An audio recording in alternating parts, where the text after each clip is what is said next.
What's going on, Jerome's? We're less than 1 week away from the start of the 2022 NFL Draft in Vegas. That's right, baby.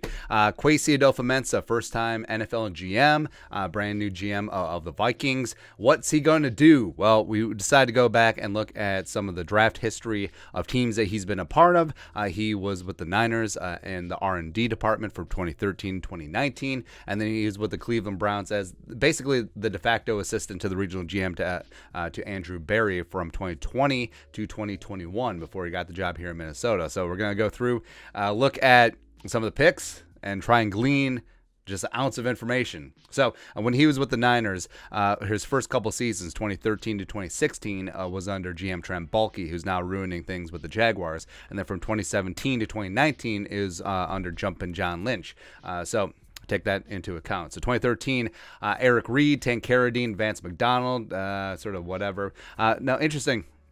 They had 2 fourth-round picks. Marcus Lattimore was a very promising running back coming out of South Carolina before he just had a devastating knee injury. Now, this was, since I had an extra fourth-round pick, this is definitely picking up on value. I think that Lattimore probably would have been a top 40, maybe even a first-round pick if he had stayed healthy. That's how talented that kid was. And, they're just taking a shot, try and find some Moneyball value. So Moneyball, you think of guys who don't check the boxes. You think of guys that are coming off an injury, guys that are coming off of a meh season in terms of applying it to the draft. And they're like, all right, so we have 2 second-round picks and we have 2 fourth-round picks. We'll just throw a shot at Lattimore. We already have 5 picks in the building, so they took a shot. Didn't quite work out, whatever. Seventh round, by the way, Carter Bykowski, the pride of Iowa State, former Vikings legend Carter Bykowski. Also, I think he's from Eden Prairie.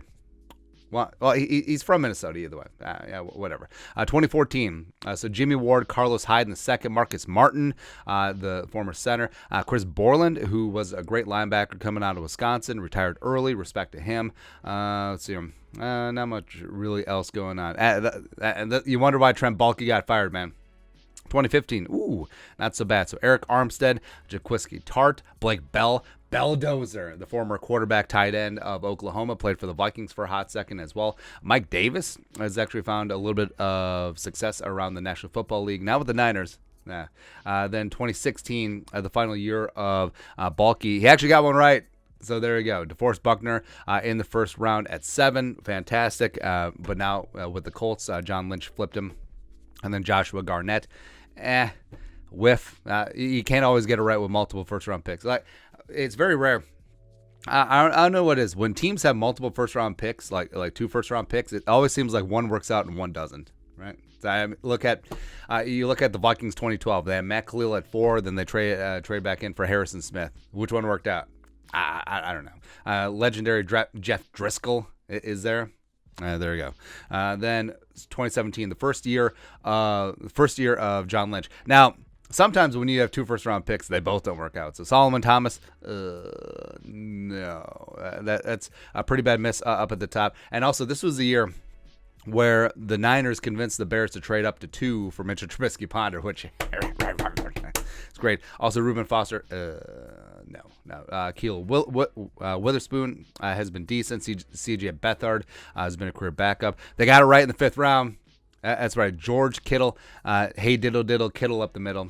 So George Kittle is one of the better tight ends in the National Football League. I would say that you can make a case that he's the best all-around tight end because I think that his blocking is up there. I think he's elite and supreme there. Also, he's fantastic after the catch. In 2018, so we got Mike McGlinchey up at 9, so building in the trenches, even though the Vikings are good to go at tackle. Dante Pettis, who I always loved Dante Pettis, man. I thought that he was a fantastic route runner coming out of Washington. He just never really got the time of day, and I was like, hey, trade for Dante Pettis. Never worked out. Whatever. Fred Warner, fantastic value in the 3rd round, coming out of BYU, has just been a machine. For my money, he is one of the better off-ball linebackers in the league, so maybe that's something that the Vikings look at. I mean, there are a bunch of very good off-ball linebackers that will be available day 2, so maybe he sees that. picking up a Fred Warner in his own right. And then maybe you get Troy Anderson. Maybe you get the jabroni from Wisconsin, etc. Maybe you get Chad Muma from Wyoming, potentially. Because, I mean, Eric Kendricks, love him. starting to age out a little bit. Jordan Hicks is a short-term solution. Some of the other younger linebackers, someone really needs to step up. Is Blake Lynch going to be the guy? What about Troy Dye? What about Chaz Surratt, etc.? Yeah. Then DJ Reed in the 5th round. Wow, that's some good value there. As well as Julian Taylor, new Vikings defensive tackle monster. Julian Taylor. Also, the pride of Middle Tennessee State, Richie James. I loved him, man, because I was just like, I'm Rich James, bitch.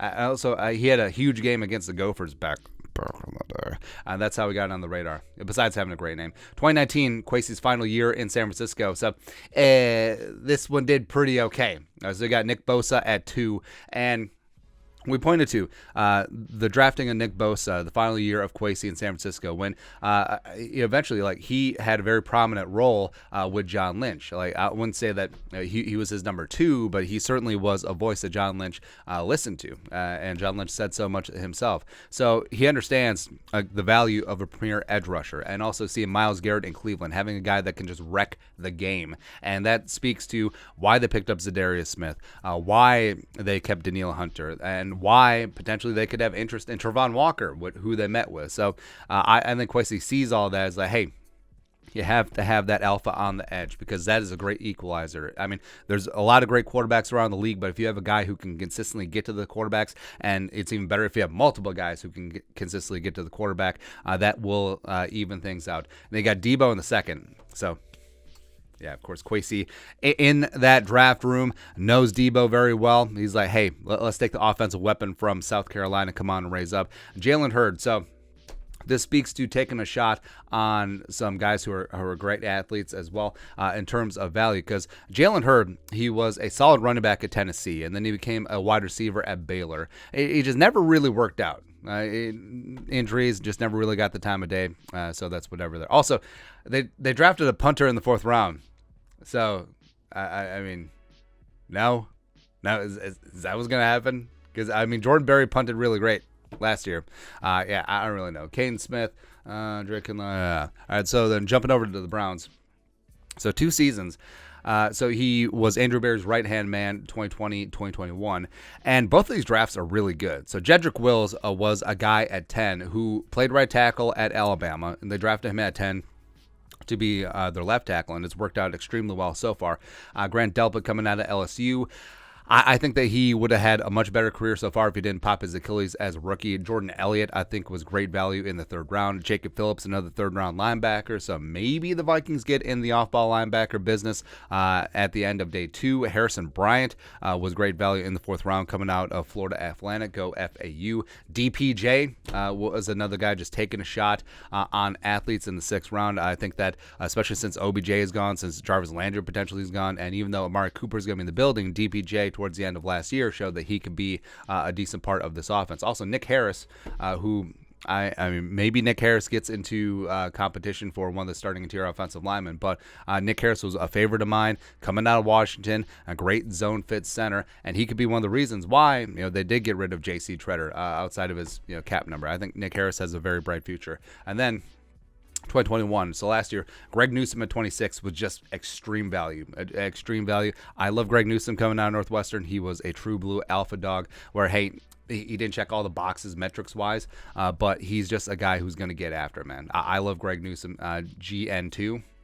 That doesn't really work. Anyways, Jeremiah Usu-Koramoah. So he fell because of perceived health issues which checked out, and he's perfectly fine. As well as he was a tweener. He's not big enough to be a linebacker. He's not fast enough to be a safety, even though, yes, he was. He's just a dynamic playmaker. And getting him at 52, I mean, that's just crazy value, just insane value. Anthony Schwartz in the 3rd round has that long speed.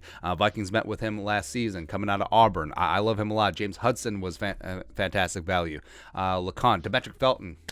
So Demetric Felton, going down the money ball thing, it's a guy who did not test well. So that really affected his value as a sort of a gadget, do-it-all guy. Like, he was definitely like a slower, less agile Calvin Austin the third of last year's draft. And I love Felton coming out of UCLA. I thought that he probably would have been a early day 3 selection if he would have checked the boxes testing wise, but he fell to the 6th round, and he played well as a rookie, and he is basically the Browns' 3rd down back now, as well as involved in special teams. So I think that just getting a guy like that in the 6th round is insane value. So hopefully, Kwesi, Kwesi in some of these drafts, towards the end in San Francisco, as well as definitely the 2 years with the Browns. I mean, he was a guy who had a voice in the draft rooms, and you never know how much to weigh, because yes, the GM has the final say, but was Kwesi standing on the table for Debo? Was he standing on the table for McGlinchey? Was he standing on the table for Fred Warner?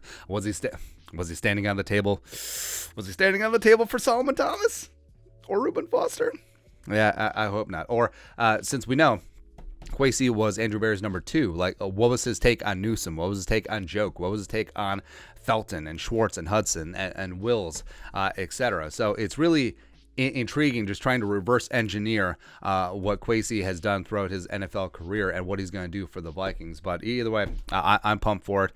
You could say overall, I think that the drafts that Kwesi's been involved in, absent the Trent Baalke years, besides the DeForest Buckner pick, the John Lynch drafts as well as the Jordan Berry drafts, they've been pretty damn good. Or the Andrew Berry, the Jordan Berry drafts, punters selecting picks now. But you could say that Berry and Lynch's drafts have been pretty damn good. And what's been a constant presence in that is Kwesi. He's been in the front office. He's had their ear. He's done all those things. So hopefully that's a good sign for the Vikings going forward. But that's it. Let's take a look back at Kwesi's draft history, quote unquote. Let us know your thoughts on our thoughts in the comment section below. Subscribe for daily Vikings takes. Want to support the work?